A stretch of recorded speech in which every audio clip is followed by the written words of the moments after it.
this.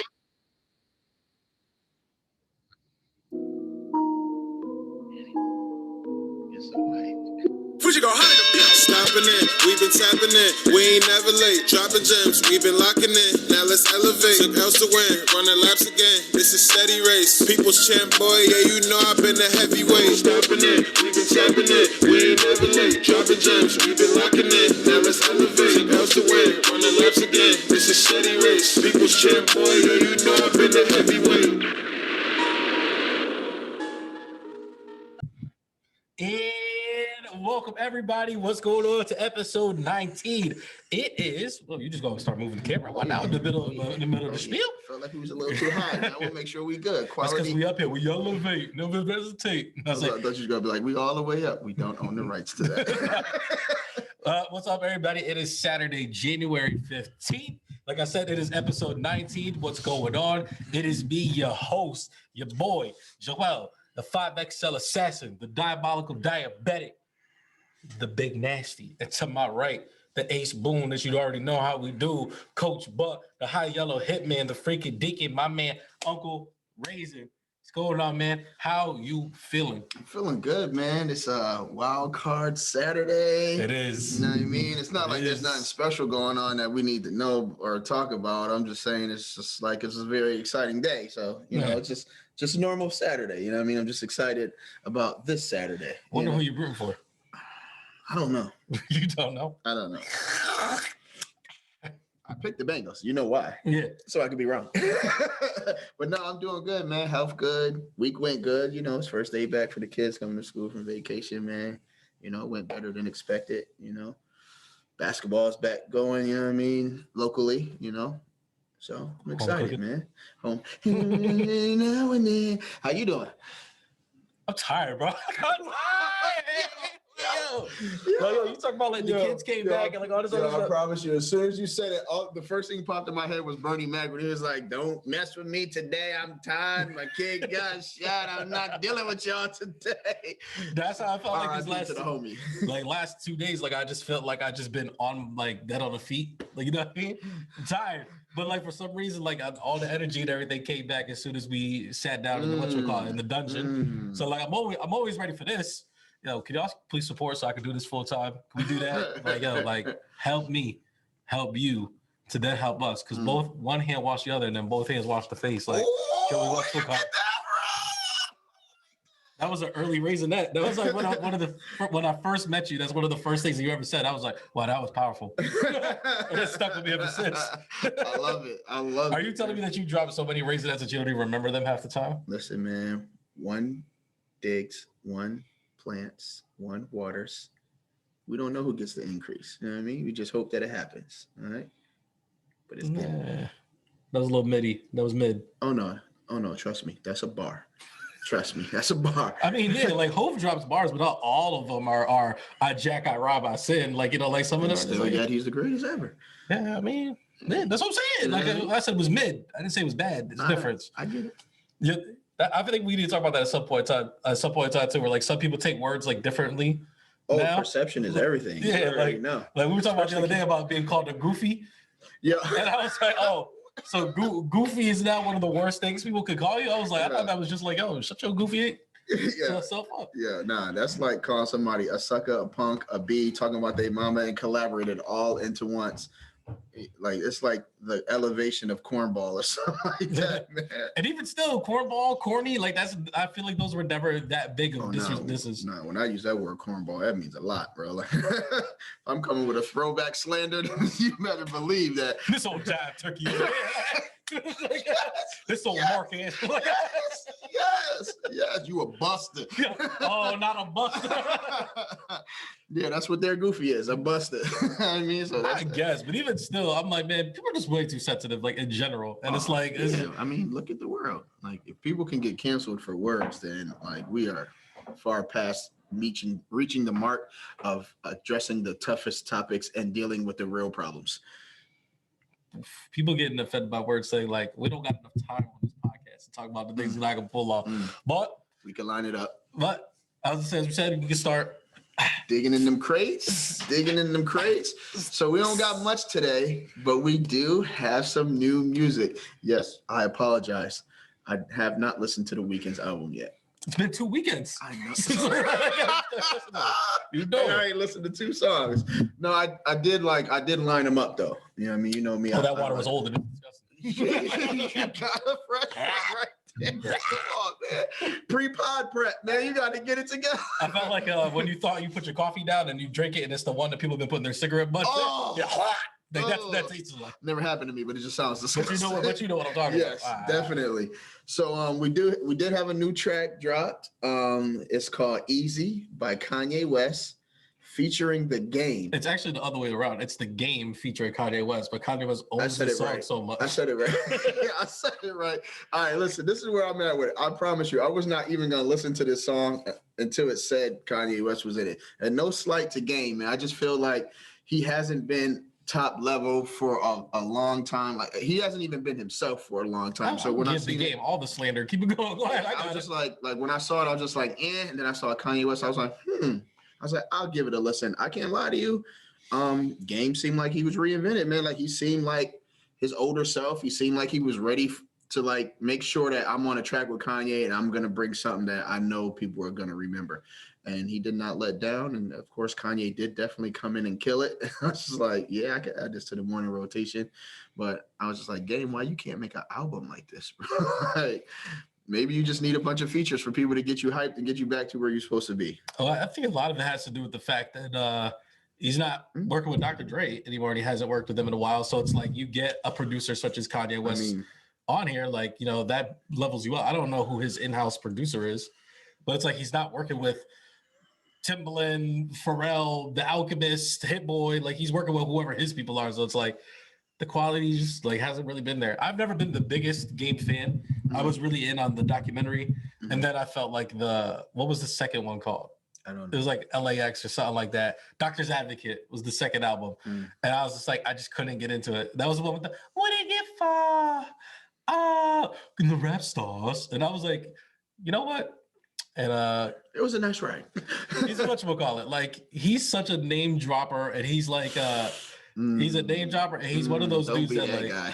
He's a name dropper, and like he I feel like he gets off on dissing women, like something like that too. And I'm like, well, because you're 6'5" and like all this other stuff or whatever, and you're hardcore rapper, and it's just like he just never really did it for me. And it's like he had like those weird songs with like Lil Wayne when like Lil Wayne was super into his auto tune. Like, this is my life and stuff like that. And I was just like, none of this is working for me. Yeah, I'm all set with the rap Josh Smith. Whoa. But what about this song? Like it was pretty good. It was pretty fire. I enjoyed it. Kanye West dropped it. Took a while I won't say a while, but like I was a little skeptical and I had to settle into the song because I was just like, it's The Game. And then I was just like, all right, there's a bar. All right, there's another bar.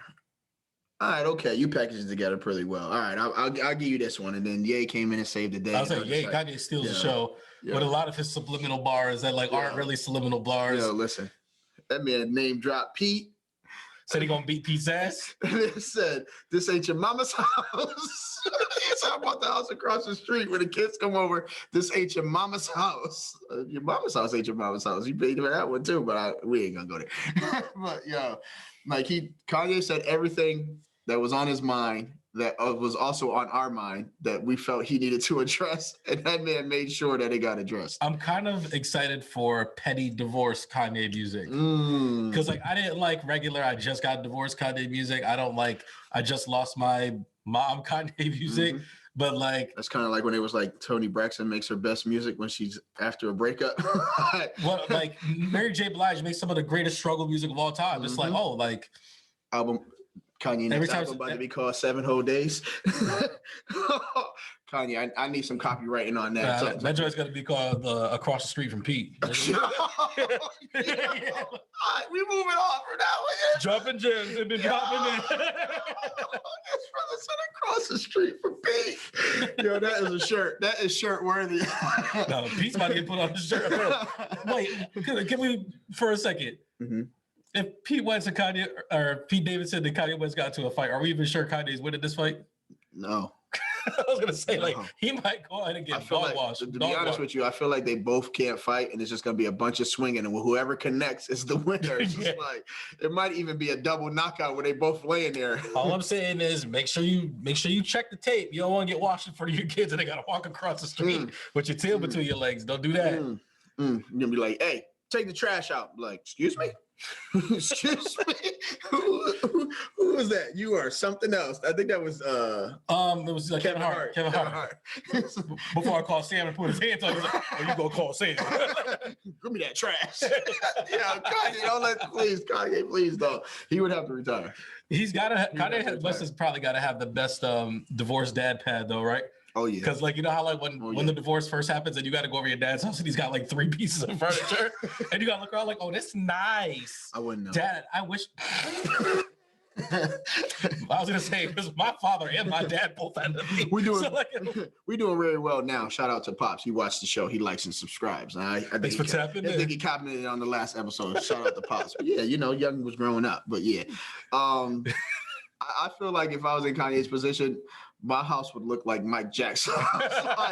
like the kids would be across the street in the living room with Kim, watching the giraffe walk by the big water slide that ain't nobody using, the bounce house. He's just in there, wee, so much fun. It's like, I changed my name again for the sake of my kids. Like, what'd you change it to? Conway. Because we only having fun over here. The kids are looking out the window like, can we go to Dad's house? Not till next week, but I just want to go now. It's just across the street, Mom. You're not doing nothing but shooting a reality show. I don't want to be here. You're not even here. Yo, that would be crazy. I would definitely be super petty. That's just me though. All right, we moving on from this. I mean, yeah, because like there not much music has dropped. I couldn't think of anything. No, I don't even think it was like any like EPs. Yeah, that was exciting. definitely the biggest song that dropped. That it dropped like at midnight last night.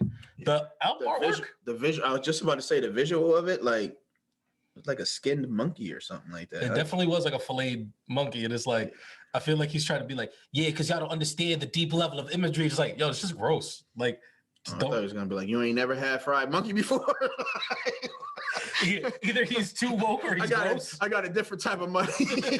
Never had this fried. We over here eating filet monkey over here. Right. You ain't never had no. Nah, he told her to get on the shoulders and go get the ramen noodles. Yo, get on your brother's shoulder and get the ramen noodles. This is not your mama's house. All right, he's all them bougie stuff. Word, right. But that it was dope. Oh, when that man said I wear these Uzi boots everywhere, even in the shower. Kanye, he was addressing everything. And I feel like that's where he's at right now. Like you got something to say? I got something to say too. And I'm here for it, man. I think it's gonna make for good music and very hilarious moments.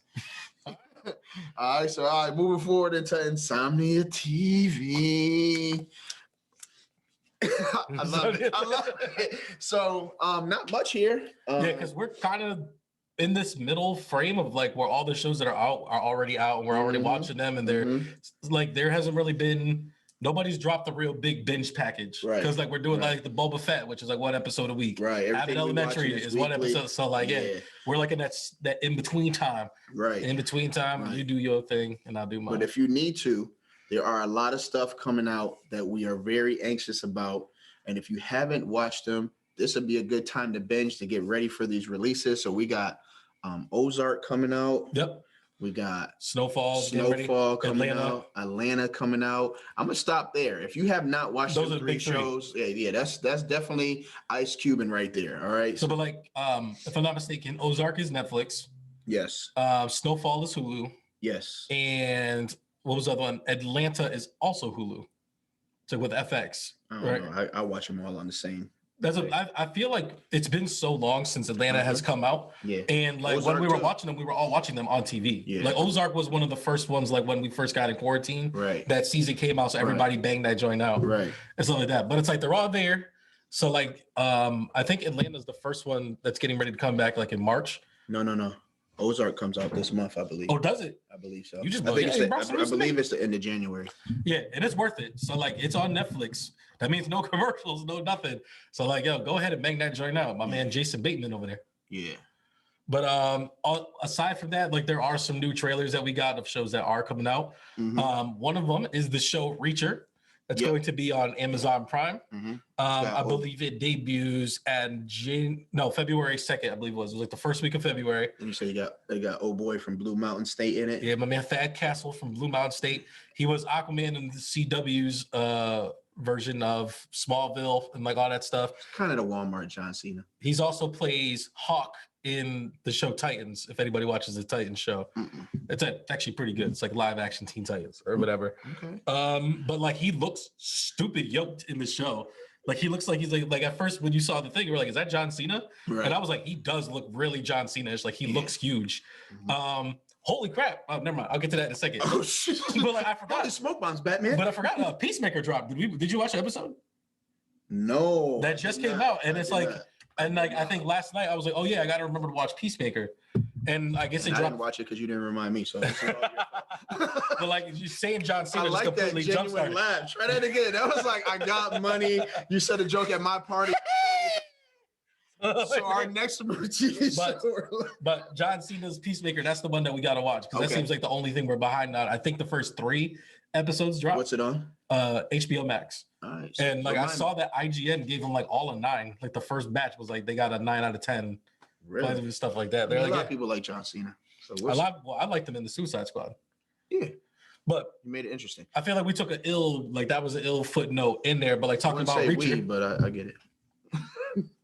But the show's called Reacher, and it's based off of the character Jack Reacher from the Tom Cruise movies and John Clancy novels and stuff like that. Which is pretty weird because Tom Cruise plays Jack Reacher, and he's like this little small killer dude, and then you got old boy who's like looks like he's like 6'6", he's like insane. It would be like if one of the movies where like we're gonna get Michael Cera, and then like for the Michael Cera is right. The dude from Superbad, the little skinny one, kind of Scott Pilgrim. Yep. But it's like we got Michael Cera, and then like, all right, we're gonna go to the movies. We're gonna take Michael Cera's character. We're gonna make him played by Brock Lesnar. Yeah, it's like that's how big it is. That they be doing in comedy shows. It's like, we're doing a documentary on Cooper Kupp, but he's gonna be played by J.J. Watt. It doesn't make sense. He's gonna be played by Anthony Mackie. Right. It makes no sense.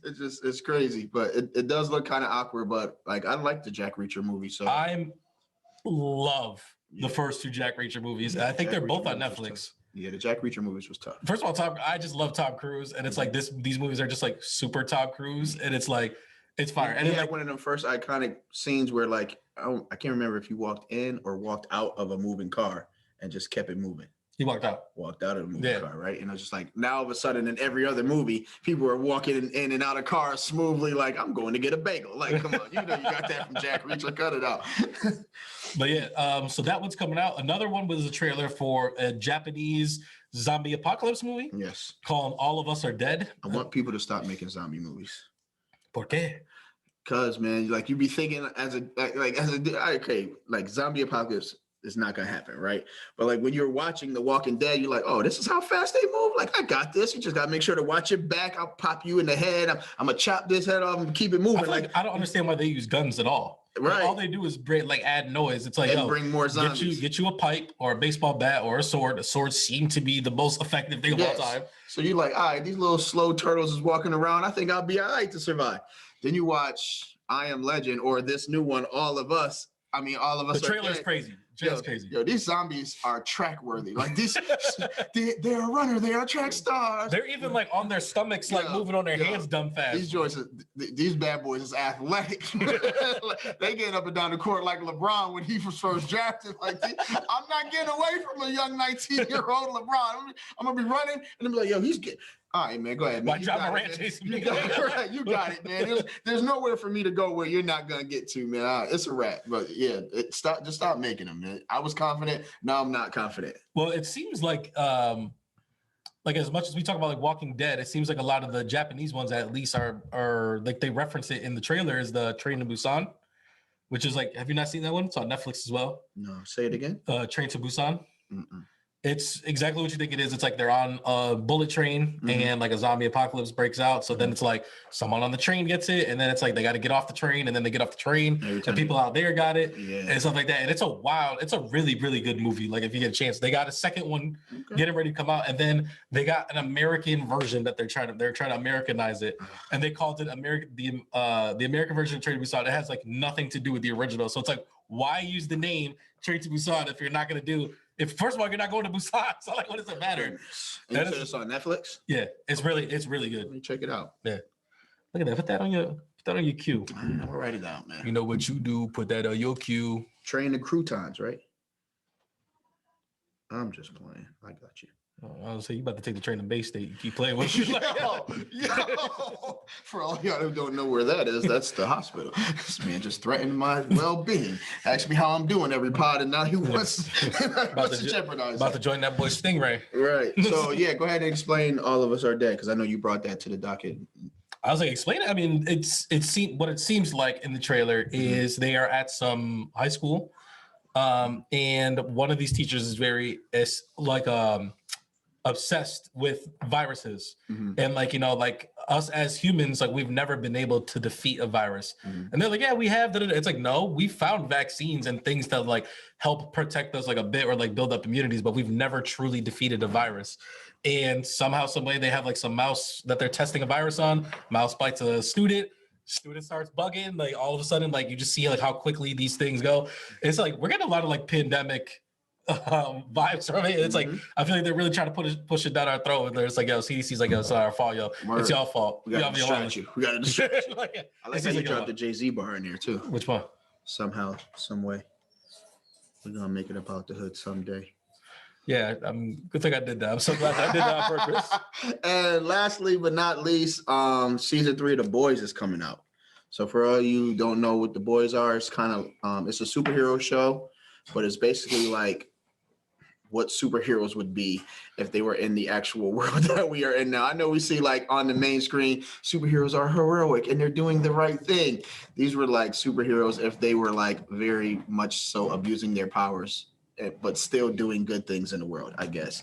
And it shows they're like, just like they're regular people. So like it shows like are just jacked buttholes. Humans are sometimes terrible people, and it shows you how terrible people would be if they had superpowers.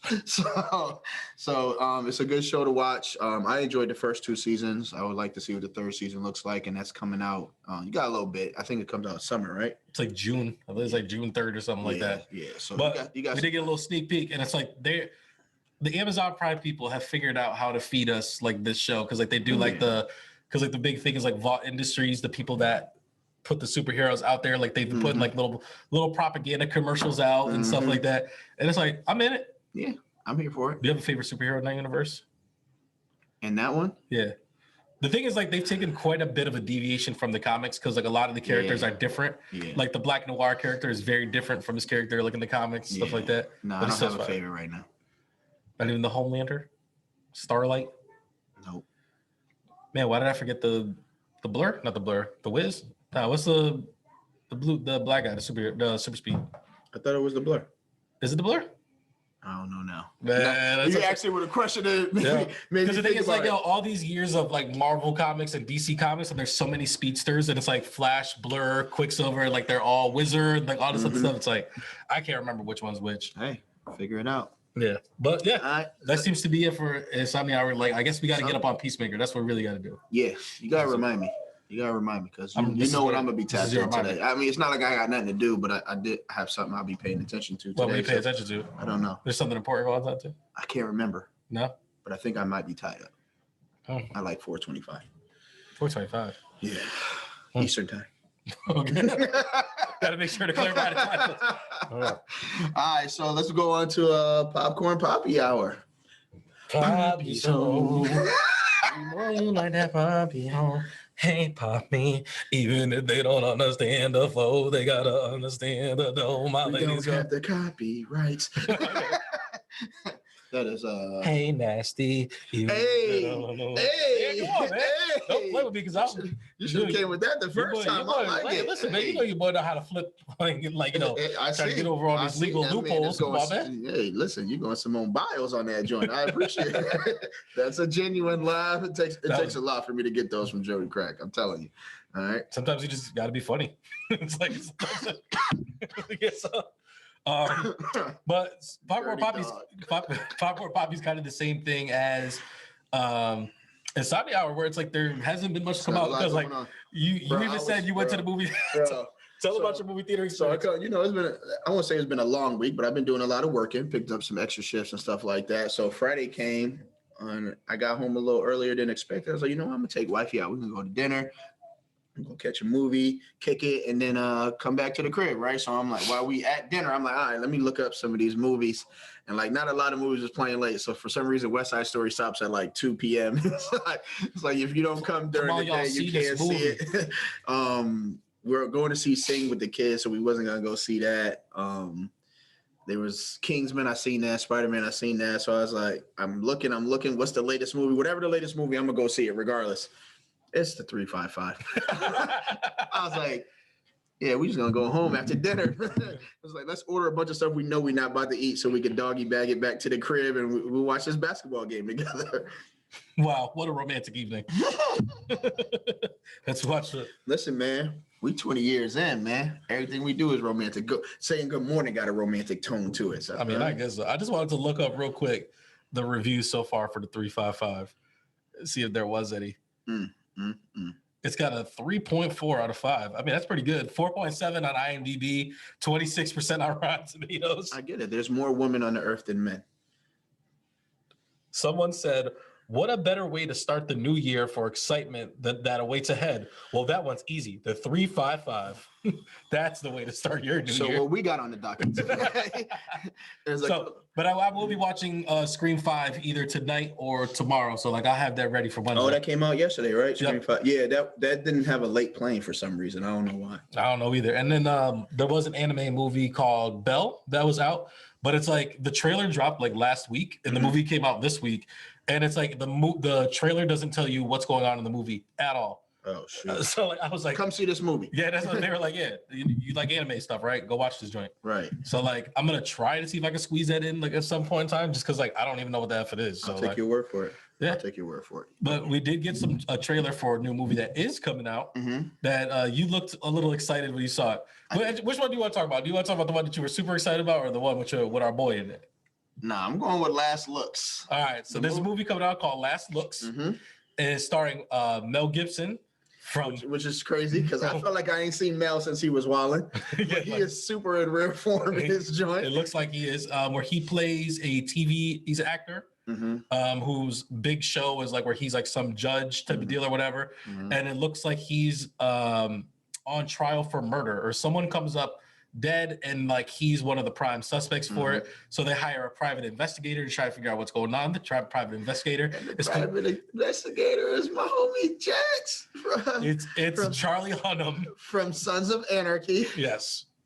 And for some strange reason in the movie, he cuts his facial hair off, and I didn't know it was him. It looked crazy. He had no beard at one point in time. But no, yeah, I'm definitely here for it. That fresh water tastes good rather than that Siggy water. The thing is, like, you didn't have to say anything. This is also some old water, and it tastes like old water. Like, am I drinking well water? Water don't get old, man. Water don't get old. Cut it out. What are you talking about? Water doesn't get old. Tell that to any like well or anything like that. It's all the same thing. Nah, man, water don't get old. This is the type of stuff that the chick from the Ring came out. It tastes better than your Bud water. Yeah, that was crazy. I don't know what was going on there. But yeah, so you could have just let me drink. Like I let you drink and don't say nothing about it. I had to go with it. Mind you, when I sipped my tea earlier, I splashed a whole piece of hot joint in my eye, and I was just like, "Oh!" Tried to play it off. I feel like I never drink on the show, and like the time that I'm thirsty, it's like you got to make sure to call it out. Now I got PTSD. Like, I want to drink more now, and now what's your water taste like?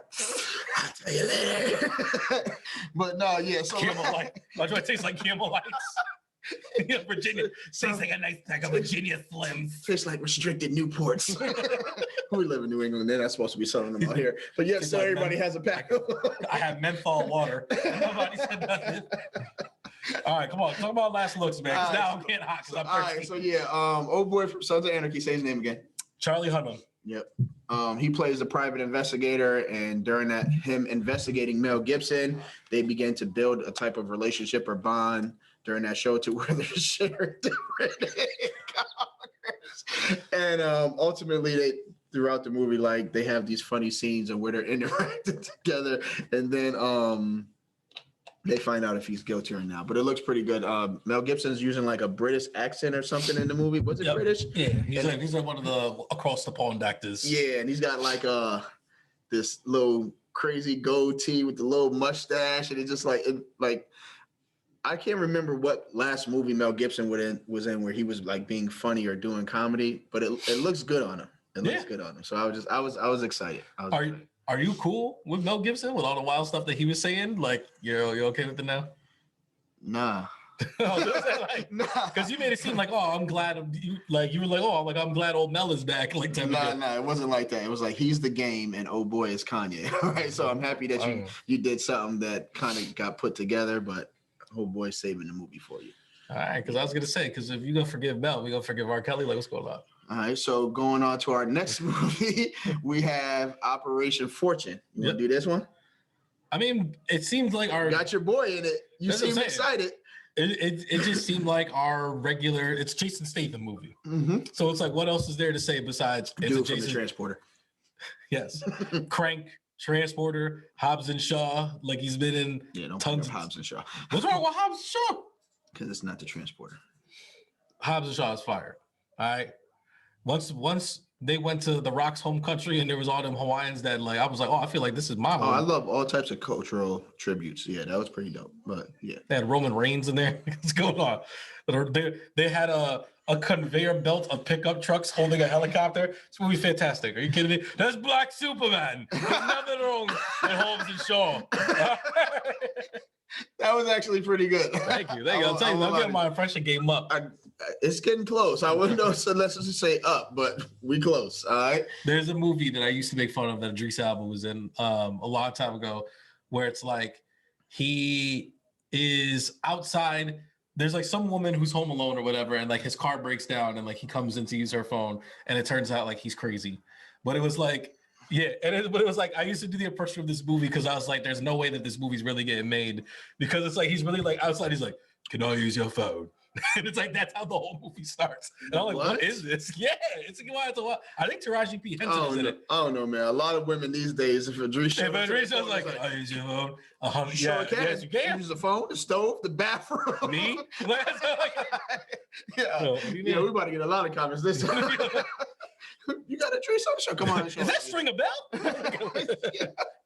But so like as we've digressed so far, so much today. I don't know what it is. It is a Jason Statham movie. Yes, there doesn't really seem to be like much of a plot except for he's like some sort of spy. Mm-hmm. It looks like, and it's like teaming up with Josh Hartnett, isn't it? So like it looks like Josh Hartnett is an actor. Yep. And are you going to do this? Are you going to keep on stepping on me while I'm doing what's going on? You got it. My bad. But it's like Josh Hartnett is some actor. They need to infiltrate some rich billionaire. They find out that this rich billionaire is a big fan of Josh Hartnett. So they try to recruit Josh Hartnett to get this guy to want to be around him so that way they can track him to stop some Ukrainians or whatever. Doesn't really matter. It's a vehicle for Jason Statham to beat up people in elevators. Facts. And that's exactly what happens in this movie. And it seemed like there's some comic relief in it as well. I mean, it's got old girl from Parks and Recreation in it. Aubrey Plaza is in this movie. Mm-hmm. Yeah. Or was it April Ludgate in Parks and Rec? Yes. And she was hilarious in that joint. And she was in Bad Grandpa? Dirty Grandpa. Wait, which one's is Dirty Grandpa the Johnny Knoxville one, or is that Bad Grandpa? I don't know. She's one of the grandpas with I think she had sex with Robert De Niro in that movie. Just like, whichever grandpa movie has Robert De Niro and Zac Efron, Aubrey Plaza is also in that movie. That's the one. Man, we get off track. Yeah, that movie, I don't think we got a date of when that drops. I think it just said 2022. Yeah, that's all it said. And stuff like that. But like, yeah, that's all we got right now for Popcorn Papi as well. All right, so let's shift over to that Hardwood check-in. It's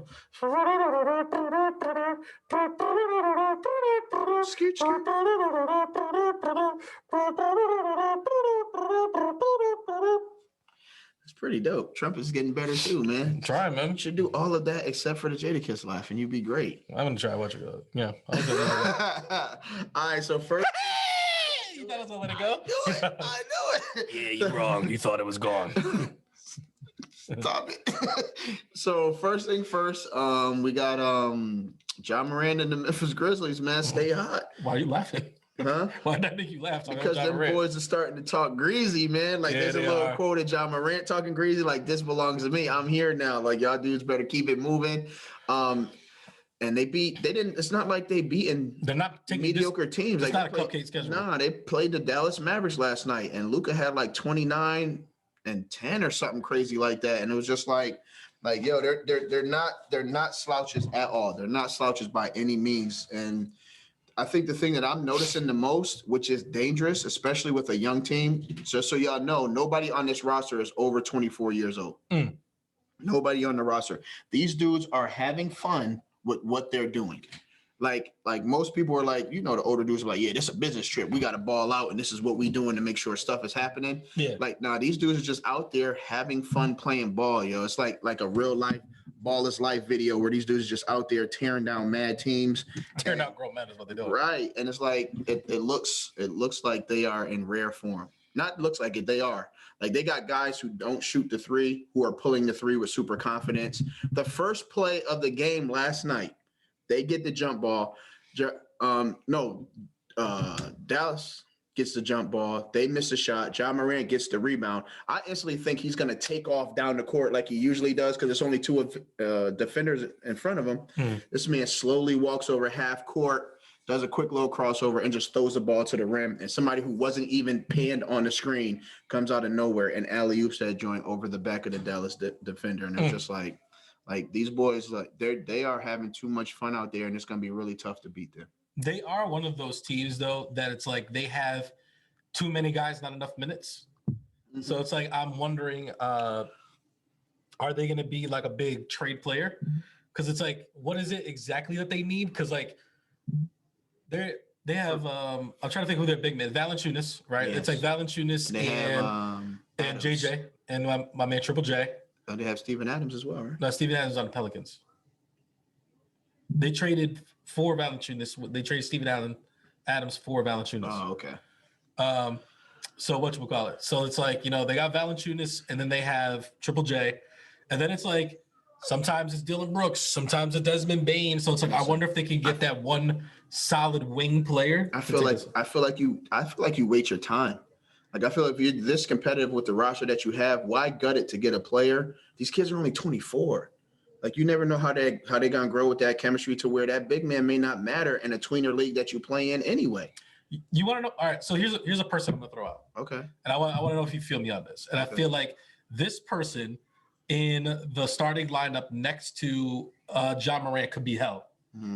Is what if they traded for Marcus Smart, and they got Marcus Smart to get on this team, and then they got that third spot as like either Desmond Bane or Dylan Brooks. They're still going to have to give up a lot because Marcus Smart had a really good season, is having a good season. And the season before that, he didn't do bad either. But the Celtics are not doing that good, and they're kind of desperate for pieces. And it's like, what do the Grizzlies have? But pieces? I feel like their top three bargaining pieces are, of course, Jason Tatum, Jaylen Brown, and then Marcus Smart. And then what else? There's nothing after that. That's a problem. Yeah, but I'm saying, like, listen, if these are the top three things on my menu, the price for that has to stay consistent, but I could be flexible with these side orders. But what I'm saying is, like, the Celtics. That was a pretty dope analogy for all you. It was okay. The thing is, the Celtics need pieces, but they don't have pieces to get pieces. The only piece that they have to get pieces is Marcus Smart. That's why anytime any trade comes up, it's like Ben Simmons, you need to throw Marcus Smart. You need to throw Marcus Smart. And it's like, he's going to have to be the guy that goes to get something, or else they're just going to stick with the same roster again. And it's like, I feel like that's not what they want to do. If I'm the Grizzlies, I'm not doing it. I just wanted to know what you thought about him being a running mate with Ja. I think he would look dope with Ja, but it's just under the contingency of what do we have to give up for him? Because, like, these not only are these guys balling, they believe in their leader, which is Ja Morant. He has them playing ball on another level. So I don't know. They mess around and ease their way into the playoffs. They could be a tough out for somebody. Yeah, they could be like this year's bubble Atlanta team. Okay, you know what I mean? Like, they mess around and make a lot of people upset and have them looking crazy out here. Before you know it, bro, this man Ja Morant made a kid buy his jersey. Like, not like buy my jersey, but like he had such a great game against the Warriors. There was a little kid who was a Warriors fan who went to the pro shop and bought a Ja Morant jersey to put over his Golden State t-shirt. Like, this is the way. That's how kids become fans. Yeah. Like, they watch somebody. That's how anybody becomes a fan. They watch somebody be incredible, and it changes the way they view basketball. And it's like, if he's doing it for his team and for young kids, like, that's a dangerous combination.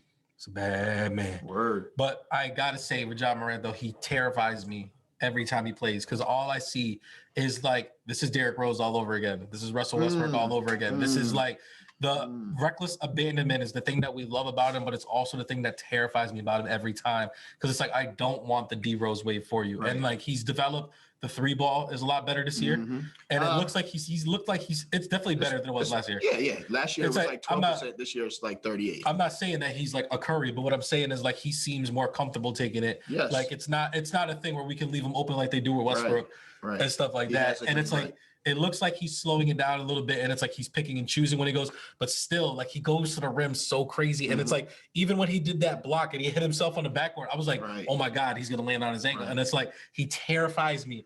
And I'm like, please, Ja, please, so, like take care of yourself. So 2 things. First, with his shooting, I don't even think his shooting has gotten better. I just think his confidence in his shooting has changed.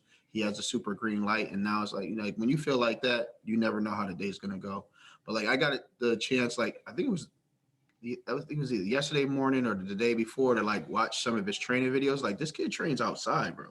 Like jumping on tires, playing on concrete. Like I think he has the benefit of seeing what happened to like a Derrick Rose, a Sean Livingston, like all those guys that like their athleticism became their worst enemy. And I think he has a chance to benefit from that to say like where did these guys go wrong, or like what freak accidents happened to them that I can correct where I won't have the same issue and end up ending my career before it actually gets rolling. So I'm wishing the best for this kid because the same way you said, I do not want to see him ending up with some injury that changes the way he plays basketball because he's electrifying. What I don't want is I don't want the Ja Morant what if. It's like, yo, could you imagine if Ja Morant never got injured? It's like I want to see people's career like fully go. The Brandon Roy. Oof. That one hurts my heart because Brandon Roy was my guy. Brandon Roy was my guy at that time. But I was like, yo, he's giving it to Kobe. Now what? Stuff like that. But yeah, so always looking out for that. But I know you were a little bit more excited because as much as we was talking trade, there was a trade that was completed the other day. It has a lot of rumors around it. Go ahead. I'm sorry. I was going to say the New York Knicks have completed a trade with the Atlanta Hawks. Yes. To where the New York Knicks receive Cam Reddish and Solomon Hill.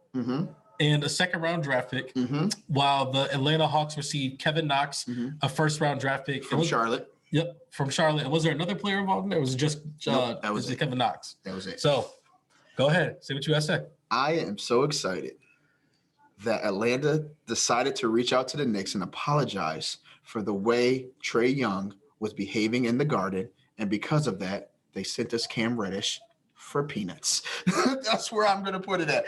What the hell was Kevin Knox been doing? Knocking on the bench. He's been doing that, brother. I don't know. That brother, he needed to be gone. All right, nothing against Kevin Knox, young kid, great kid. Like, you know what I mean. But it's just like he was not getting it done, especially for a 1st-round draft pick. You come in and then 2 draft picks after you are balling more than you were when you were supposed to be the guy. And he's not. And then you get Cam Reddish. For some reason, I don't know why his minutes declined. I don't know why they stopped using him in the rotation. I know Collins has really like emerged, but like Cam Reddish to me reminds me of a Cam Johnson. But I don't think Josh Reddish is the one or John Collins is the one taking his minutes. It's more the Gallinaris, the Bogdanoviches, the Herders. Those are the guys that are taking all old dudes that are eventually going to not be there, and you give up this young, what is he, like 22, 23? Something like that. Like, and he loves sitting in the corner or on the wing for the kick out, knock it down. Like I said, he reminds me of Cam from the Suns. Like, he's going to get a lot of minutes, and it's going to look great. And on top of all of this, we know it's rumors. We know things instantly get thrown out there by the hype beast and everybody else that wants to see something great happen. New York media. No rumors come out more anywhere than the New York Knicks. Right. I hate every summer where I see these Photoshop pictures of LeBron, Kawhi, and Steph Curry all wearing Knicks jerseys. It's like it's our time. What are we talking about? Well, go ahead. LeBron should have went to New York. But anyway, they're debating or rumoring that this could be setting up a potential Duke reunion because Cam Reddish went to Duke, played with R.J. Barrett, and one other prolific player that everybody seems to know very well, which is Zyon Williamson. But Zyon has made it clear that he would like to play for New York. on draft day, he didn't want to get drafted. He thought RJ was going to get drafted and he was going to go to the Knicks. And then RJ would have to work his way to New York. But it happened weirdly to where Zyon got taken first. RJ ended up with the Knicks. And now they're rumoring that Zion's trying to make his way back. I'm here for it. As long as we don't have to gut the team to get him, I'm here for it. What is left to gut to get him? We didn't give up anything to get Cam. But that's what I'm saying. It's like, if you have Cam and you have RJ and you want Zyon, what else can you really give up? Are you going to tell me that you're going to do Julius Randle? We would have to give up Jules. We would have to give up quickly. We would have to give up Obi Toppin. We would probably have to give up another pick. Like, these are all young kids who are making an impact on the game in New York, and I'm tired of like gutting the team. Like, for Zyon, go. We don't even know where Zyon is. We don't know if he's gonna show up looking like Zyon from the Mountain Dew commercial or Zyon the season before that was dunking on people. Zyon Clump, right? But like, as much as you've been talking about your boy the Pumpkin, like, why not? Yes, if they would take Julius Randle and some other random dude and a couple picks. Yeah, the other random dudes are Quickly and Toppin. Are either of those two all-star players? I like both of those players. I'm not going to say they all-star players, but I definitely see them growing every year. They're not just sitting around like Kevin. If you get to keep one of them, getting better. If they let you keep one of them and you have to give up Mr. Robertson instead. So, like, you get to either keep Toppin or you keep Quickly, but the other one goes, and so does Mitchell Robinson and Julius Randle and 2 first-round draft picks. Are you doing it? Man, I like Mitch too, though. He put on 30, 40 pounds of muscle. Oh, my God. Bro. This is the thing. That's how I'm going to keep Obi Toppin. All right, so you keep Obi Toppin, and they're like, listen, we'll give you Julius Randle, Emmanuel Quickly, Mitchell Robinson. There's like another wing guy that I'm thinking of too. I don't know. That's and Alex Burks and 2 first-round draft picks. Yes. Yeah, and like, I don't think the Pelicans would take it because I'd be like, yeah, get out of here with all that mess. But like, I mean, how many years does he have left on his rookie contract? Like 2. We patient. You guys are gonna have to be. You've been patient for the past 25 years. That's what I'm saying. It's like Zyon. Granted, he's hurt, he's overweight, and all this other stuff. But last time that we did see him, he was one of the 20 best players on the floor. Mm-hmm. So, like, regardless of what you're saying, it's like, oh, we don't know what he is. We don't know. Yeah, but like, we know what these Knicks guys are, and it's like none of them are what Zyon was. They're not, like, you know, maybe what I mean? He's pulling a James Harden. Maybe that's like a fat suit that he's wearing. You know what I mean? But that is one of the most realistic suits I've ever seen.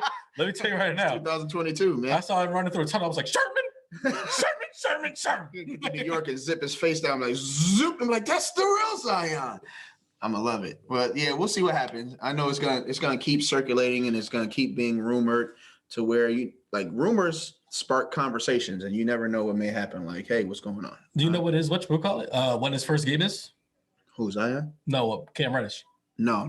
I'm pretty sure he's got to like clear waivers and physical tests and all that. That's what I'm saying. Stuff. If today's Saturday, the trade was done Thursday. Mm-hmm. It's got to be pretty soon. Play next game. That's what I'm saying. It's like, when's your guys' next game? Tomorrow? Yes. That would be exciting. I would love to have a Cam Reddish update. I got you. See what it's looking like. What do you think that you guys are needing then? Like, aside from, like getting like a Zyon or something like that, it's like now you have 2 young athletic wings. Offensive starter. I feel like the one thing that we've always been missing is a leader. Like, every team that's successful has that guy on their team who is a leader. And we don't really have anybody who's standing out in that position to say, I'm the leader of the New York Knicks. I'm on the front line walking guys into battle. Do I believe RJ could be that? Yes, but like, weirdly enough, who it has been was Derrick Rose. Yes, Derrick Rose was the guy. Yes, definitely. But by the way, you guys also in that trade have to give up Kemba. I'm sorry. I know that hurts. Deuces. I was joking hard. Kemba point shaving Walker. Get him out of here, man. Go and be the man and drop 30 over there and take L's. Kemba needs a walker. That brother looking crazy. I like that. He's gonna put that on his shirt next time. Maybe just like on the shoulder right there. So up next, we got the Bulls. Seems like they're starting to hit a decline, man. They got toppled by the Warriors. Is that a decline when you get beat by the Warriors? No, I think they lost like their last 3 games, bro. I think it's 2 games. I feel like it's 3, but I'll double check. Because it was the Warriors they lost to. They lost to the Nets, and I believe they lost to one other team before that. But I'll double check. But Zach Levine also got injured last night, knee injury. Yep. So I don't think he's going to be playing. I don't know if they play tonight or tomorrow, but they said he won't be playing. So I'm hoping Zach is all right because, I mean, everybody can say they love the new Bulls team, but like if Zach doesn't go there and then gets people to come there, the Bulls don't look like what they look like now. So it's just, if the Bulls are not going to do well, I don't want it to be at the expense of Zach Levine. You know what I mean? So he's been doing pretty well. But aside from that, the Warriors seem like they trying to get back on track because they just dropped like 140 points last night. I feel like they haven't skipped a beat. I mean, they look a little shabby. They don't. Well, yeah, they're trying to reintegrate Clay. So it's like, figuring that part out. So when Wiseman comes back, do you think they go through the same growing pains? I think it's different because I think the minutes that Clay is taking is a lot of the young guys who are putting in a lot of work. Right. And Poole's injured still, right? Yep. But I think the Wiseman minutes, it's just you are adding someone in who's like, that's been their weakest spot, right? It's like, Draymond's been playing great, like in his position and stuff like that. But the Loonies and like all those guys and stuff like that, it's like they haven't really been up to par. So it's like just adding like a Wiseman in to just take those minutes and just be a better player. I think it'll be actually a little bit smoother. Okay. You know what I mean? Because like not keeping Looney out there for so long, because I think that's what happens. He gets into super amount of foul trouble. He's doing all the other stuff. So like put a Wiseman in there to offset those minutes, I think is a big thing. It's a good point. We'll see. I'm here for it. All right. Next, we got a little thing I want to address. I showed it to the diabolical diabetic earlier, and he seemed to get a little frustrated. So I was like, all right, let's hold our comments and talk about it on the pod. So one of the pods outside of ours that I really like to watch is I Am Athlete with Brandon Marshall, Ocho Cinco, Channing Crowder, and Fred Davis. Fred Taylor, I'm sorry. Shout out to those guys. They do an awesome job on their show. Absolutely. I'm trying to get like them to get a chef on the show. What do you mean? Yeah. Any local Springfield chefs want to come out here, cook for us, have us promote your joint? Let me know. Let me know. Yeah, this means I get to eat. So they had Al Harrington on the show recently, and Al Harrington made a comment that kind of ruffled the feathers of Big Nasty. So I was just like, let's talk about it. So what Al Harrington said was, the difference between Jordan and LeBron, I know it goes back to a Jordan LeBron debate. I mean, that's what everything comes down to, right? The difference between the two of them playing basketball in their eras was when Jordan was playing, nobody liked each other. Nobody was cool. Nobody was friends like that. So it was like get at me every time they was on the court. We going hard. We trying to tear each other's face off. He says, as opposed to LeBron playing now, he's playing in a league of a bunch of his little bros because everybody's friends, everybody's kicking it. So he's basically dominating a league. That doesn't change. He didn't like say that he's not dominant and not the best player in the league right now for his era. He was just saying that he's dominating a league of his little bros while Jordan was dominating league of guys who did not like each other. So equivalent of saying like you the oldest brother in the crib, so the last piece of chicken goes to you. I'm taking this piece of pizza. Like I'm knuckling up with you, and you ain't never gonna win because I'm the older brother. As opposed to like Jordan is like fighting everybody in the neighborhood and nobody likes him and he's still winning. Does that sound like a good comparison?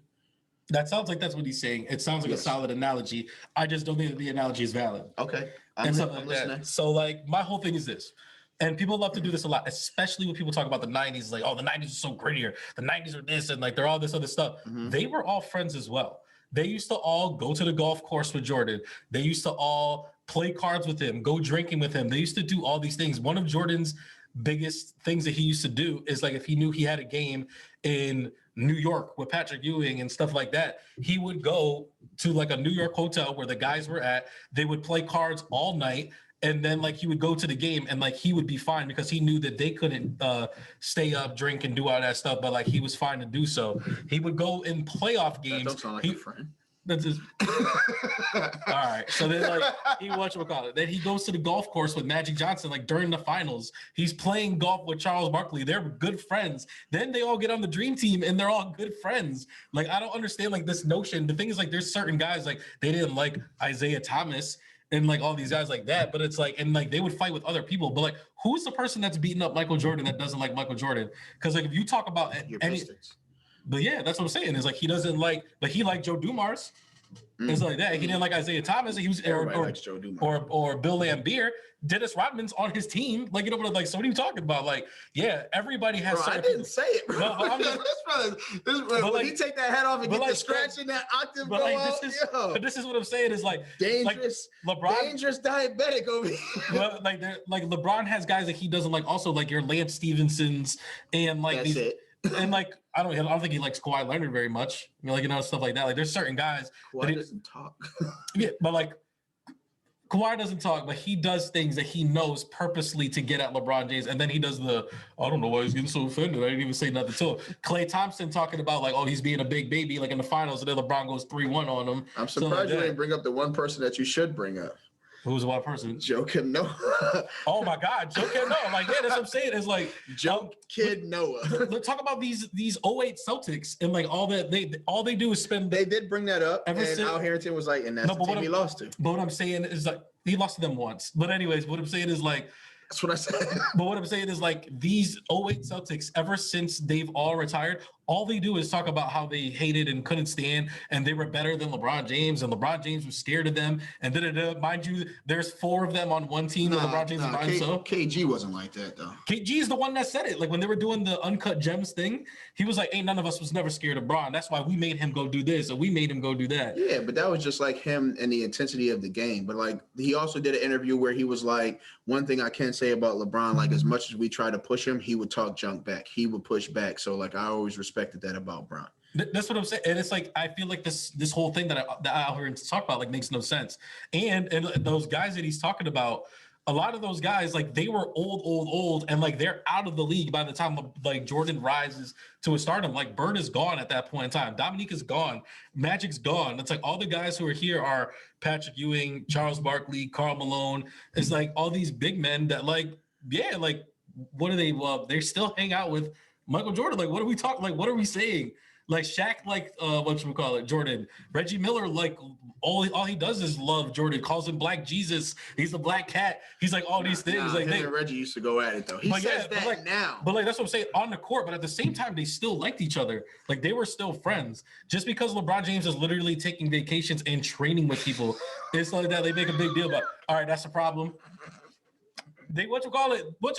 Michael Jordan is going to Vegas. I didn't say anything. It just sounded crazy when you said it. All right. It just sounded. So go ahead. Tell me what makes sense about it. Like what is he saying? Fam, I'm just here.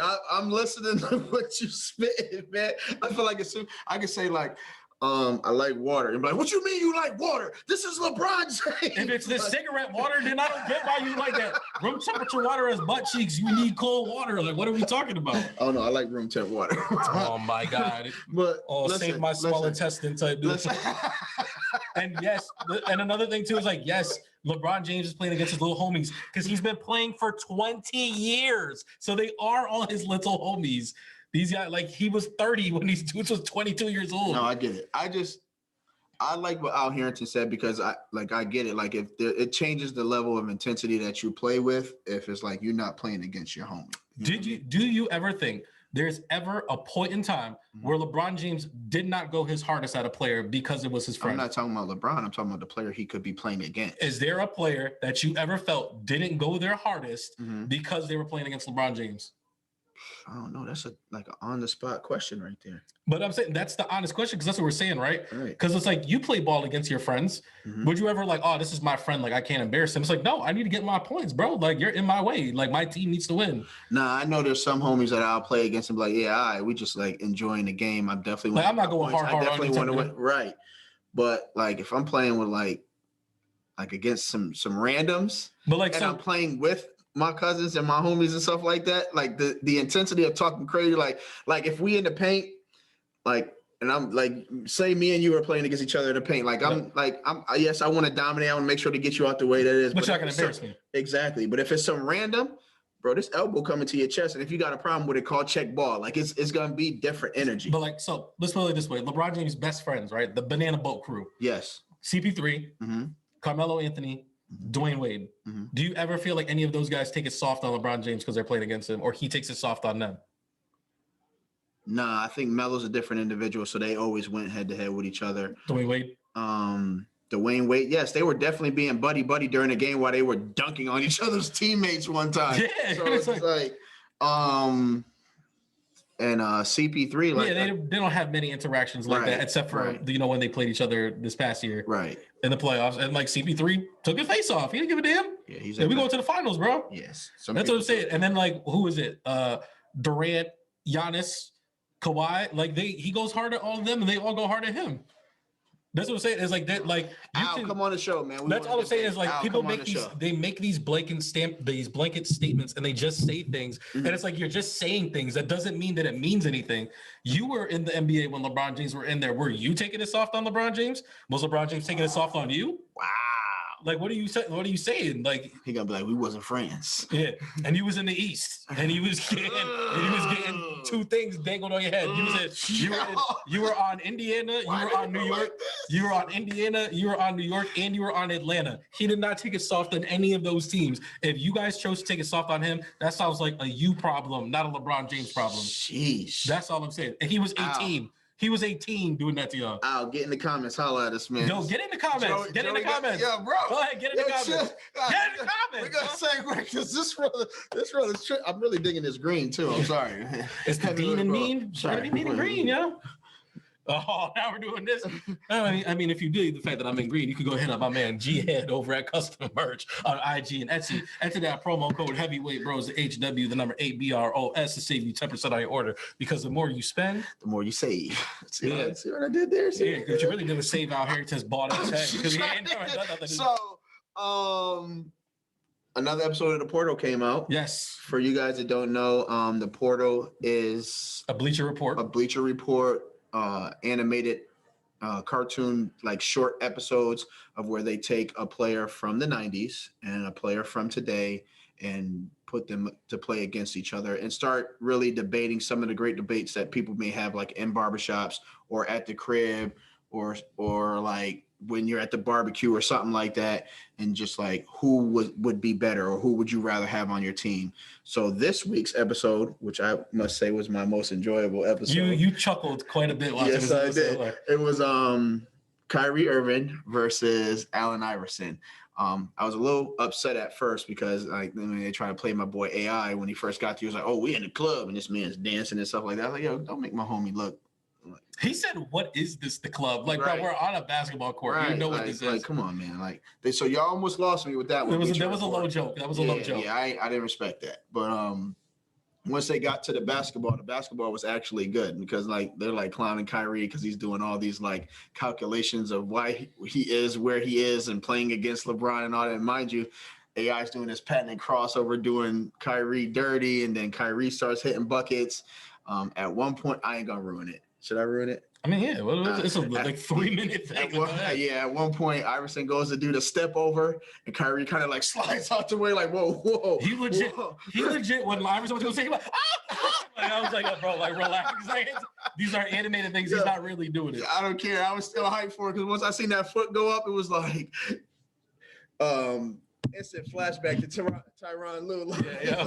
Buddy. We RIP'd that man's career. Word. But yeah, it was. I thought it was a pretty dope episode. Plus, it was from two iconic players that I really like. Kyrie's iconic. Me and Joel get into it about Kyrie, and then of course Iverson is Iverson. They did take a little shot at him too because he was like making mad buckets, and then he missed one. And it was like, oh, Iverson missed a shot? We never seen that on his YouTube videos. I was like, oh, y'all some haters. But then they even took the time to put a little lesson in there at the end where like Iverson's talking to Kyrie about like. Because what's the main difference between the two of them? That Iverson ignores what everybody says and Kyrie pays attention to what everybody says. And Iverson's game got better because he was ignoring people. And Kyrie seems to like get distracted and play worse because he was listening to everybody. And that's factual. I was at the Nets Celtics game playoffs last year, and I watched the game where KD had like 40, James had like 30 something, and Kyrie had like 12 or something like that. And what y'all don't see in between the commercials is like what the crowd is saying to the players during those commercial breaks. So the crowd's going, Kyrie sucks. F you, Kyrie. You shouldn't have left the Celtics. And at one point, you seemed like he was tuning it out. and then he starts like going back at fans. And at that point, I was like, oh yeah, Kyrie's not in, and he missed like his next 7 to 10 shots. So I thought that was pretty dope the way they had them interacted. And then they threw a joke in there, and Kyrie was like, yeah, you're right. I do need some self-care. I'm gonna take the next games off. I was like, whoa. We Not don't a game. skip games. Not a game. We skip practice. Talk about So it was pretty dope. Shout out to Bleacher Report. You cleaned it up. You started a little rough, but you cleaned it up. And it's like, Kyrie is, or he should be at this point in time, like he's the modern day Allen Iverson, right? Mm-hmm. And it's like he's probably like a better shooter and stuff like that. But it's like what he's missing is the things that Allen Iverson did embody, which is one of the toughness, the playing through injuries, the playing through everything, and it's the I don't give a F attitude. I don't care. Be who you are. I'm the first with the shooter sleeve. I'm out here with the braids. I got tattoos. I'm wearing gold chains. I'm the reason the league instituted a dress code. And what you got? Me and my friends talk about this a lot, like especially like as players retire, like as they go along. Like I remember like when Paul Pierce retired, someone was just like, when all is said and done, who ranks higher on the list? Is it Allen Iverson or is it Paul Pierce? Mm-hmm. And it's just like, Paul Pierce has all the accolades and he has all the stuff, but Allen Iverson just embodied what everybody liked. Like everyone loves Allen Iverson, and he's still beloved today because he's not that old guy that is like, oh, they're soft or they're this. Allen Iverson does nothing but show love to everybody, all the young players, like all the stuff like that. He's just like, yeah, he's probably better than me. Like it. Right. But he changed the league and he impacted the culture. And because of that, people's lives changed and they did things that they wouldn't usually do if there was not the Allen Iverson effect. All right. So Paul Pierce, while you spending your time on IG getting fired from jobs and talking about how you better than everybody else, maybe you should just accept trying to contribute. Bottom line. So you gotta listen to AI and J Kiss and go get the A6. They did say that in the he was like, oh, so you're the answer. I have to be the question. That's what he does. He questions everything. The answer. So it was pretty enjoyable. All right, so let's go on over to the Blitz. It's an important day because it is Wild Card Sunday. How many games do we have? Because it's only 2 games today. We have 2 Saturday games and 2 Sunday games. I know the schedule. I think it's 2 Saturday, 2 Sunday, 2 Monday. Yeah, you are right. No, it is 2 Saturdays, 3 Sundays, and then 1 on Monday. 1 Monday. Okay. So today, I mean, we could just talk real quickly about each game. First game of the day is the Raiders versus the Bengals. I believe it kind of doesn't feel right if you don't do it. So let's go ahead. In the 2-minute drill. Go ahead and do it. In the 2-minute drill, you picked the Bengals because you wanted me to choose the Raiders because I've been a good luck charm for your Raiders recently. We were doing the numbers and we were kind of choosing like with a lot of the bets, trying to figure out like who goes, what does this game actually look like? Like, you know what I mean? Because it's like, I don't think either of them have the best defense. So it's like, is it going to be? Go ahead. I feel like our defense is better than the Bengals.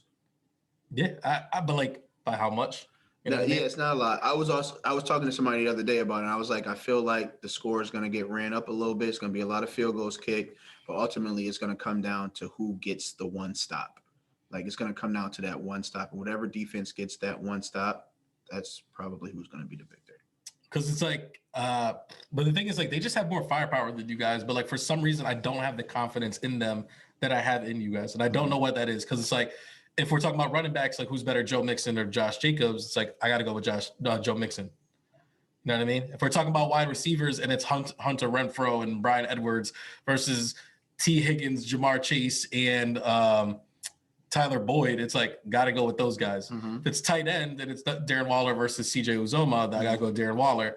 But it's like for some reason, like that never seems to matter for these Raiders. I don't know why that is or like what you see about that. I just think we're dogs. I think for me, it's the defense has really been making the difference. What's the D line, right? For the D line. The D line. And I talked about this. Like we have a stable of DBs, young DBs. And I think collectively they've been working together to get the stops that they need on more choice receivers. The middle of the field is really tough because our linebackers are not what they should be. But the reason our DBs are able to play aggressively is because that D line is always hurrying, hitting, or sacking the QB. Our D tackles have really stepped up, but like with Mason Crosby and Ngakoue on the edges, QBs don't have a lot of time.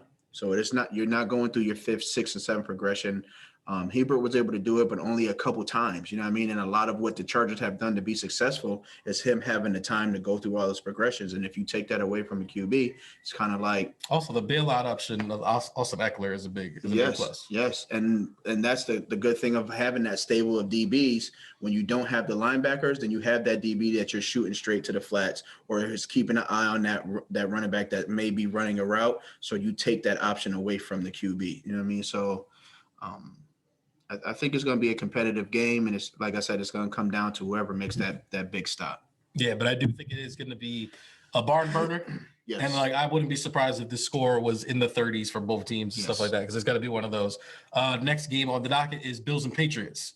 I'm going Bills. I mean, I think you did pick the Bills to their drill anyways. I really hope that these Patriots get 8 times stomped. Because like I'm sick of the Mac Jones talk. I'm sick of the Patriots in general. I really do hate them. And they didn't split games this season, right? Bills beat them both games? No. They beat the Bills one game. Okay. They split it. The Bills won the second game. Yes. And they injured in big fashion too. Like I think it was like a 30 to like. And it mattered because that was for the division. Yep. Yeah. But yeah. So there's that one going on. It really is just like because everybody's like, oh, Bill Belichick's going to take away the one thing that you guys do, which is like their whole thing is running the football. Right. Because Josh Allen will run it, the Singletary will run it, Zach Moss will run it, and then every once in a blue moon they're like, "Hey, Stephon Diggs."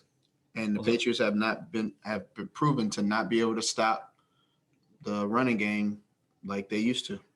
So yeah, and it's like, so like the Patriots secondary, it's pretty much just J.C. Jackson. So it's like if it's J.C. Jackson versus Stephon Diggs, like who wins that matchup? And it's like that's going to be the battle to watch. Like in that game, you're looking like it's just Diggs. I'm going Diggs, bro. But just because I'm a Stephon Diggs fan, you know what I mean? And I feel like he finds ways to change. Like he's always the same receiver, but he's a receiver with a lot of different weapons, and he knows exactly which weapon to use against which team. And a lot of times I feel like he'd be frustrated, like, yo, Josh, I need you to get on the same page as me because I am where you need me to be. But sometimes you ain't always seeing me. And then when he does, right. And then when he finally does, that's when Stephon Diggs makes that great play. And I'm like, oh, Stephon Diggs right on time. Like, no, he could have been doing this the whole game. Just get that man the ball. Yeah. I'm also rooting for the Bills, even though the 2-minute drill, I got the Patriots. Like I said, stop a mud hole in their booty hole. That's what I'm saying. I'm with that. And then for tomorrow, first game on the docket is Eagles versus Buccaneers. Yep. I believe I got the Buccaneers in this one. No. Oh, you do got the board. Yeah, you got the Bucks. I got the Bucks. I kind of wanted the Eagles anyway, because the same way you feel. Like I said, you've been rooting for some reason. You've been rooting for these the Eagles like all season for some reason. And they're really iffy. Mm-hmm. And I think that's another thing that this game comes down to because it's like the Buccaneers aren't 100% healthy, and they're missing Antonio Brown and Godwin. So it's really just Mike Evans. They did recently sign John Brown. I love me some John Brown. Speedster. You know, they got to throw him in the slot, try to make him run a lot of the routes that Antonio Brown would have been running. And it's like, and he's got great hands. But the Buccaneers do have a great defense. I know a lot of their guys are just coming back off of injury, so like they're probably going to be like a step or two slow. But like I still feel like they kind of got this one in the bag.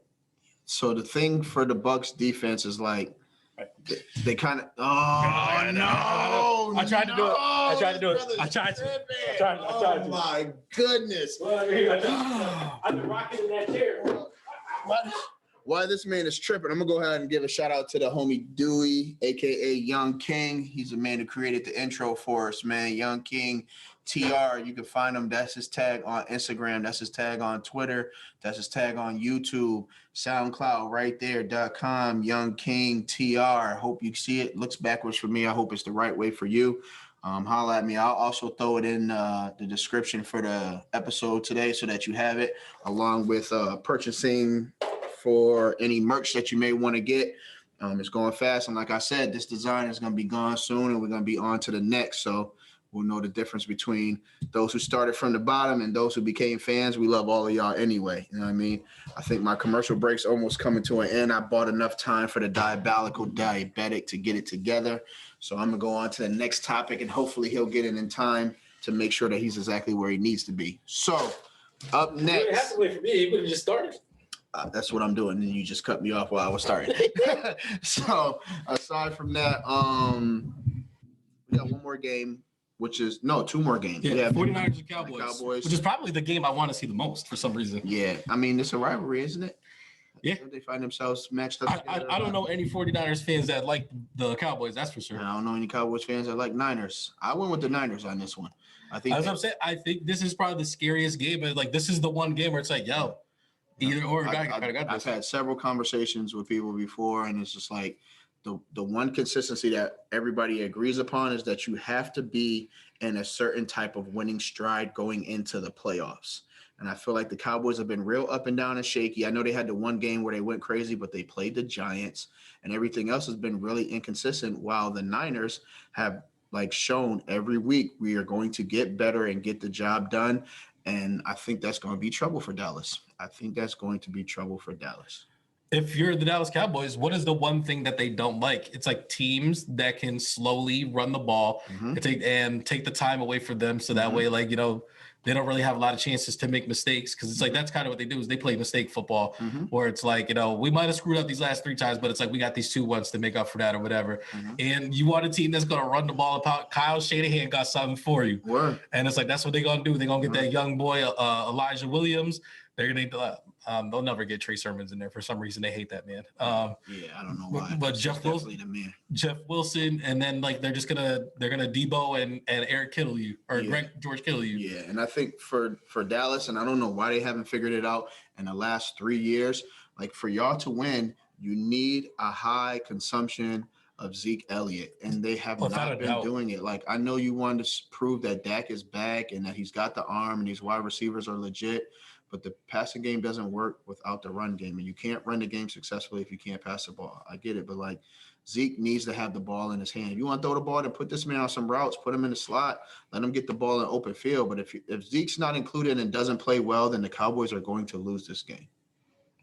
And I don't know why they haven't figured it out. And it's like it drives me crazy because like I don't know if you remember, but like I'm a huge Rasheed Wallace fan. And towards the end of his tenure with Detroit, they were giving him wasn't Detroit, but it was the media was like, you know, one of the reasons why we were on like a downswing, and they were like, oh, it's because like, you know, his field goal percentages dropped and like all these things are like falling apart and like stuff like that around him, and it's like mostly him offensively.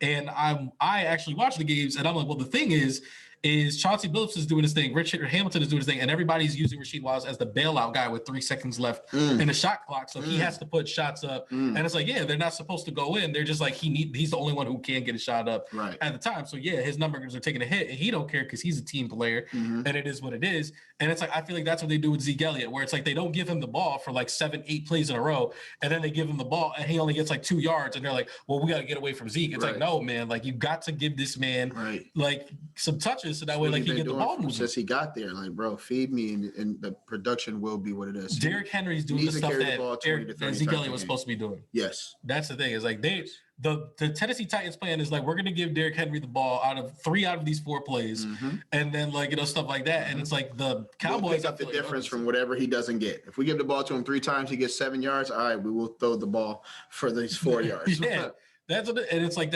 and not only do they have Zeke Elliott, they have Tony Pollard. And it's like, yo, you guys could keep just pounding, and like for some reason they're just like, nah, we need Dak to start slinging this ball all over the place. And it's like I feel like those aren't the best results for them. And the 49ers are all about letting you do that if you want to.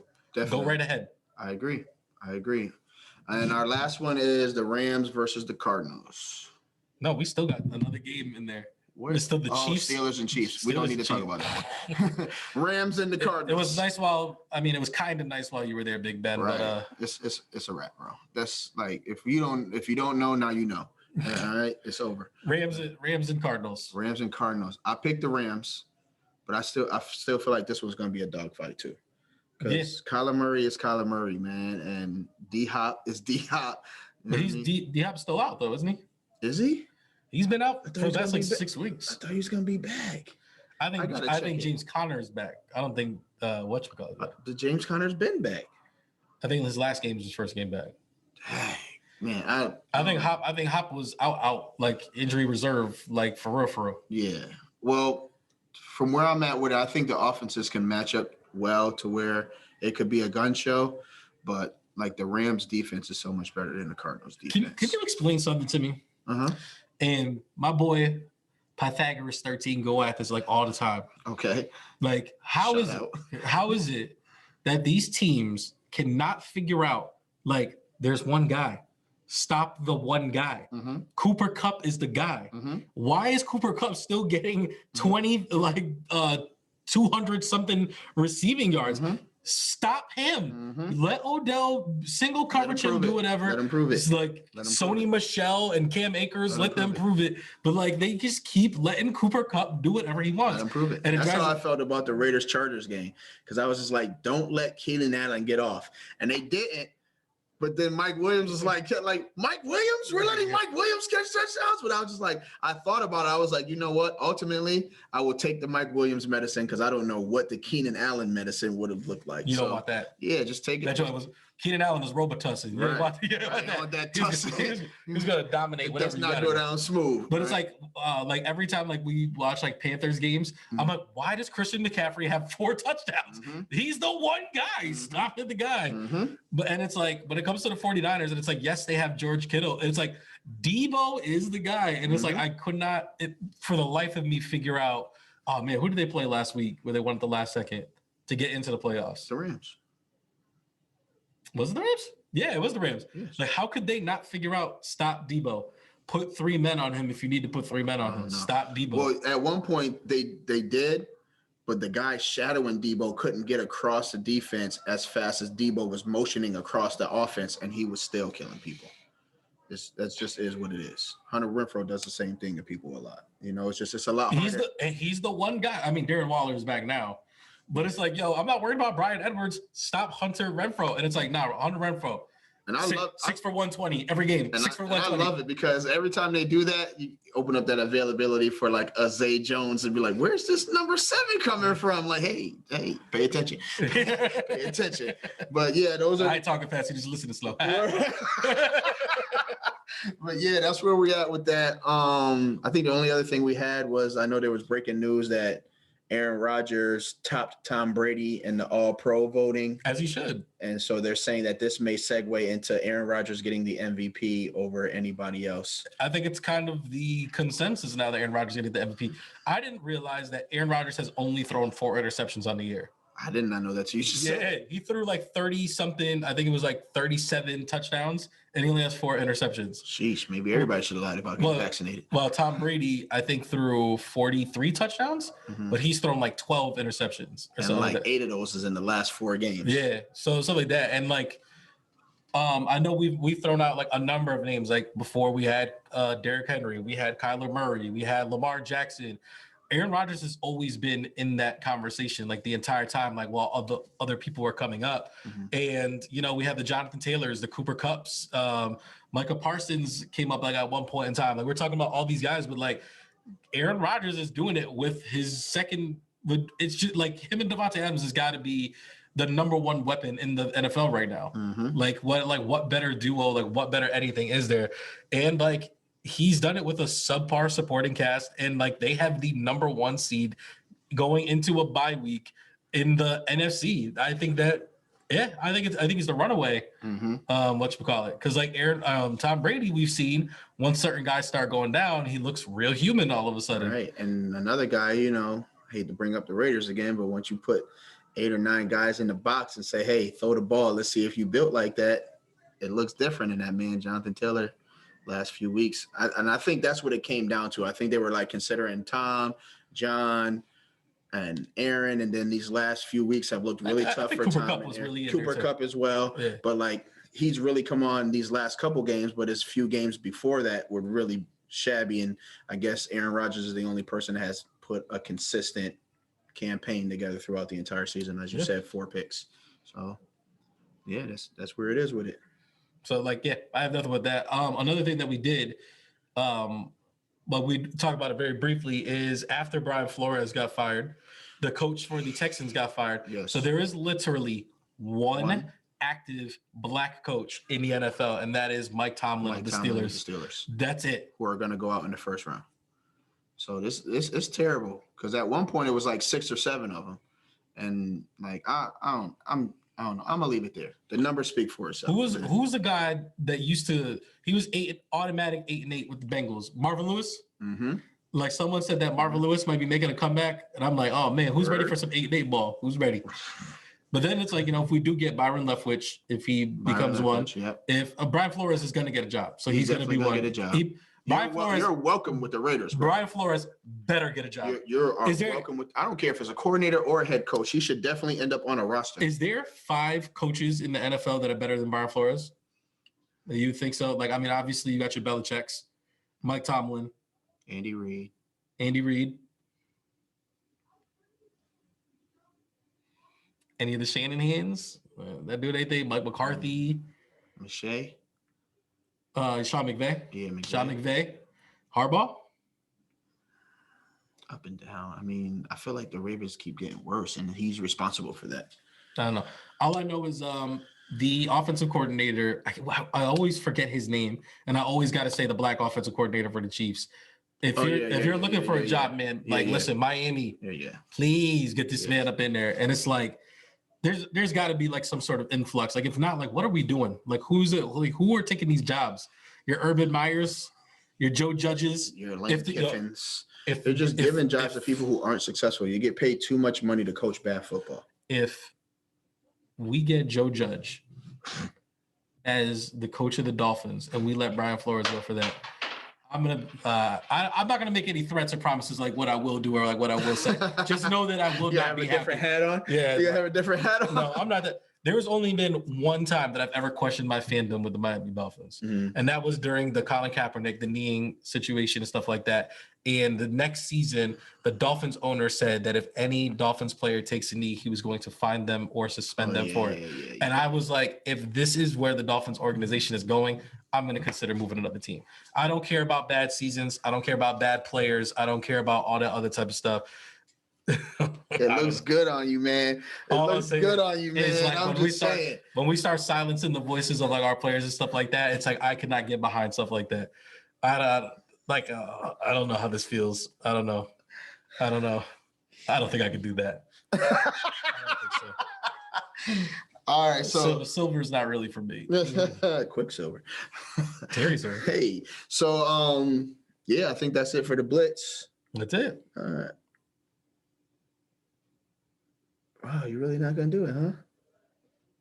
Next thing, right? Okay. All right, so we're gonna move on to the Raisinette. Yeah. This episode's moving a lot longer than we thought it was going to. Yeah, as usual. So we'll get to the Raisinette and then we'll get to the cultural gem. We'll do the cultural gem first. All right. So our cultural gem for this week is a baddie. And if you ain't never seen with a baddie, you better call and add it to the telly. I'm pretty sure that's not how it goes, but I ain't never been with a baddie. There you go. But this week is Harlem Nights. It's starring a number of iconic people. You have Della Reese, you have Charlie Murphy, you have Richard Pryor, you have Eddie Murphy. Why is Eddie Murphy fourth on this list? I'm just going through it, man. I'm thinking about how I don't know. Arsenio Hall. You got Red Fox, man. Like I can literally everybody in the movie is somebody that was iconic. It's definitely been parodied a lot, and it's like you've probably seen people recreate scenes from Harlem Nights that you didn't realize was from Harlem Nights. Who's the dude that played Juwanna Mann? I don't remember that guy. I don't remember that. He's in it. There's a number of Tommy from Martin is in it. Yes, he is. What's her name? From Jasmine Guy is in this movie.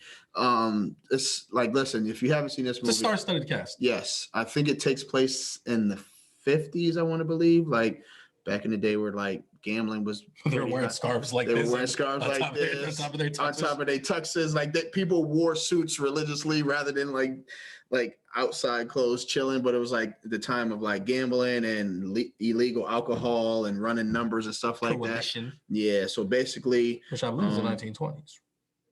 You might be right. Extra history, homie, so you can get mad at both of us. I was like, look at that Springfield Public School education coming in. You see that? Central Eagles. I don't know how an eagle sounds, but so you have the white crime mob boss who controls like the police in the city, and he's mad at Eddie Murphy and Richard Pryor, which is like the Harlem representation of like the like a black mafia, and they're kind of like both going against each other to try to rule Harlem and knock one off the top. And like it has action, it has drama, it has a lot of comedy. Of course, you have Richard Pryor, Eddie Murphy, Red Fox. If you don't find anything in this movie funny, then that's your own fault. But Wow. it's definitely is a dope movie. You can see it on Hulu, YouTube, HBO Max. This joint is available. All right. I know I recommended this to a couple young bulls last year, and they hadn't known about it, and they watched it and instantly called me right after the movie, like, why have I not seen this movie sooner in my life? So that's where we got Harlem Nights. I don't think it's one of the more celebrated Eddie Murphy movies, but it's definitely one of the better Eddie Murphy movies. Definitely. And like it deserves more clout than it does get, because like your big three Eddie Murphy movies are like The Coming to America, Beverly Hills Cop, and then I feel like I'm missing a big one that always gets brought up. Some say Boomerang, but I mean, I feel like that's not really up there. Golden Child. I mean, but like the Golden Child is what I was thinking of, but I was like, it can't be Golden Child. Yeah, it's Golden Child. All right, Golden Child it is then. But it's like, I want the knife. But like, you're gonna sit here and tell me that Harlem Nights isn't better than Golden Child? Yes. Yeah, that's what I mean. It's like Harlem Nights is way better. It's way better. Yeah. So like, to me, those should be the three holy grails, and then Dolomite. I love that. I love Dolomite. That was such a good movie. But yeah, so for Raising Net today, I'm going with the word, and that word is consistency. I feel like a lot of time in our life, we're focused on like the people who did us dirty, or the friends who we thought were going to be consistent and they weren't, or the haters who talk crazy. Like we put so much energy into focusing on how to fight all that away, which I get. Like you should do that and practice self-care at the same time. You know, I'm always going to bring that up, but we're so busy fighting away all that negativity and try to stay away from all that drama that we often forget to celebrate those who are consistent and just say every now and again, like, yo, I appreciate you and your consistency. Big Nasty, I appreciate your consistency, bro. Thank you, bro. All I appreciate you as You're well. the same person all the time, every time. I ain't never known you to be different. All right. And I know we work really well and the chemistry's here, but there have been times where we have disagreed and it never like ruins the friendship and never tears up our communication. We don't go days without talking to each other or nothing crazy like that. That shows maturity. That shows us as men. Like you should have somebody in your life that's consistent like that too. All right. And Get you with me. Yeah, get you a Big Nasty. There you go. But if you have to like close your circle in order to find that consistency, it's definitely way better to just close the circle than it is to open it to a bunch of people who are going to fragment your peace and your structure. Damn. Boom. That was thorough. You got a nasty nugget? I don't think so. Actually, I do. I like how you always do that. Actually, I didn't have one at first, but Right, something I did came across.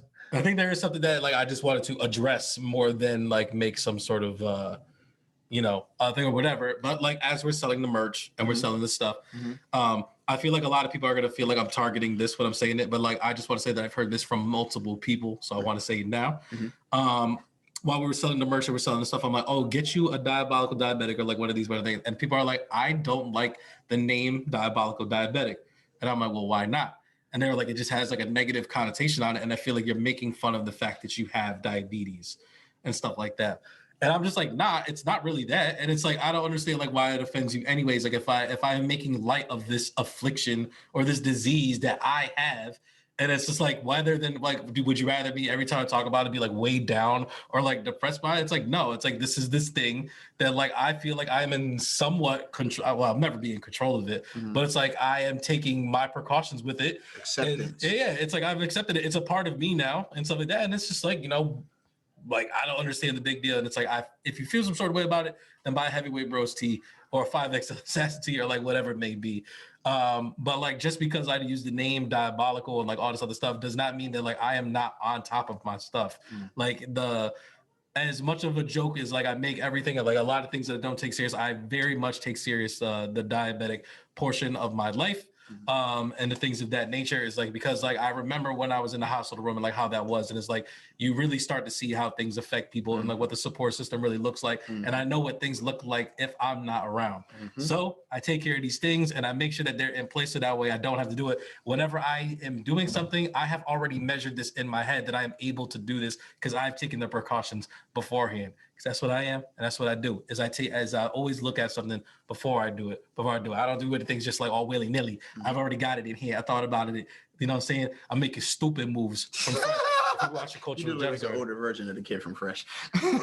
Still fresh, too. You know what I'm saying? Yeah, I could just to piggyback on what you're saying. Like, from all the time that I've known you, I've always seen you take the tougher situations and use it as an opportunity to find out like what good can come from this, how you can empower and make people feel better, how you can use this to laugh rather than walking around mad, upset, depressed, which doesn't add value to anything that you're doing next, which can also just ruin stuff that you're looking forward to. So, yeah, that's why I pod with you. Even whatchamacallit, even things that bother me, I don't let them bother me because it's still about other people making that stuff like that. And it's like it's taking care of yourself because like taking care of yourself takes care of other people. All the other stuff like there. It's like I know that I'm secure in like what I am and like what I do, and it's like I know I'm good.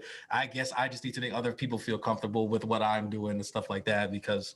You know what I mean? So like, I just want to put it out there. It's like I'm taking care of my joint, and it's okay if I make fun of it. If you don't find it funny, that's okay. Comedy ain't made for like all comedy ain't made for everybody. So stuff like that. But the merch is still out there. You can still buy merch. You like. I saw the video the other day. Dude was like doing mad cooking and mad food on there, looked good, and somebody was like, "Why you not famous yet?" He was like, "Cause you ain't sharing my stuff." Why you don't share my stuff? You know, I did got so many people tell me they like the pod, but then I go on there and it'd be like 23 views. I'm like, well, y'all love us. I want you to call it. I hit up one of my friends and like we were talking for a long period of time, and like I said something, or she said something. She's like, "Yeah, I'm gonna start this new show." She's like, "Have you seen it?" I was like, "If you would know if you watched the pod." And she was like, "Yeah, that's true." And I thought about that, but then I was like, "Mother effer still ain't read my book," and I was like, "But I bought your book." I was like, "Yeah, listen, regardless of that, I don't care if you actually watch the pod or not. Hit play and put a thumbs up and subscribe to that joint. I don't care about none of that stuff." I hit homie up and I was like, "Hey, listen, just so you know, we cracked on you and your brother on the show, and the fact that you haven't called me in 3 days to say why you talking about me and my bro means you have not watched the show." The same night, it was like and subscribe notification. I was like, "Oh, this is where we at. Yeah. Knowledge born. Okay, I see it." We gotta really start.